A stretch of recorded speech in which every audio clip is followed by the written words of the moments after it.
Samantala, mga umano'y supporters ng CPP, NPA, NDF nagsagawa ng candlelighting at flag ceremony dyan ho sa Cubao, Quezon City.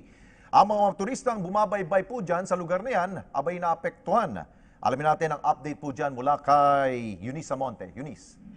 Yes, Alex, lunes na lunes ngunit kasabay ng mainit na panahon ay ang pag-init ng ulo ng ilan sa ating mga motorista matapos magkabuhol-buhol ang trapiko dahil sa isinasagawang kilos protesta ng mga supporters na makakaliwang grupo ng CPP, NPA at NDF kaninang pasado alas 8 ng umaga. Bigla ang nagkumpulan ng mga relihista na nakasuot ng kulay pula at green, dala ang bandila ng makakaliwang grupo at mga tarpaulin at placards na nananawagang ipagpatuloy ang usaping pagkapayapaan sa pagitan ng gobyerno at ng makakaliwang grupo.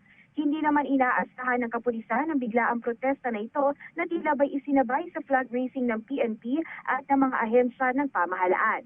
Bukod sa mga takip sa mukha at patong-patong na damit, ang ilan sa mga ito ay naka-lab gown pa upang di makilala, lalo na ang ilan ay nangaharang pa ng mga pampasaherong bus.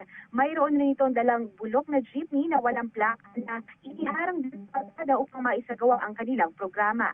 Kabilang din sa mga pinagsisigawan nila kanina ay ang nalalapit na ika-48 anibersaryo ng New People's Army o NPA sa darating na 29, kung saan nais itong itigil na ng gobyerno at opensiba ng militar sa naturang grupo matapos ipahinto ng Pangulo ang unilateral ceasefire dahil sa kawalan ng sinseridad at patuloy na atake ng NPA sa mga sibilyan at militar.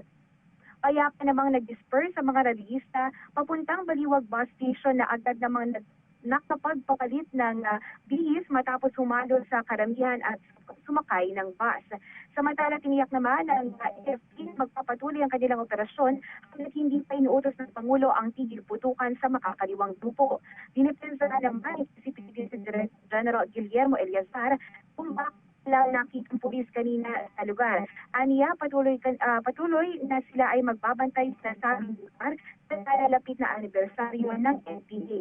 At sa paglilibot naman natin sa mga oras na ito, wala namang bakas na naganap na protesta dahil malinis ang kahabaan ngayon ng Aurora Boulevard, Cubao, Quezon City. At yan muna pinahuling kaganapan kaugnay ng nangyaring rally kaninang umaga. Back to you, Alex. Okay, maraming salamat sa iyo, Eunice Amonte.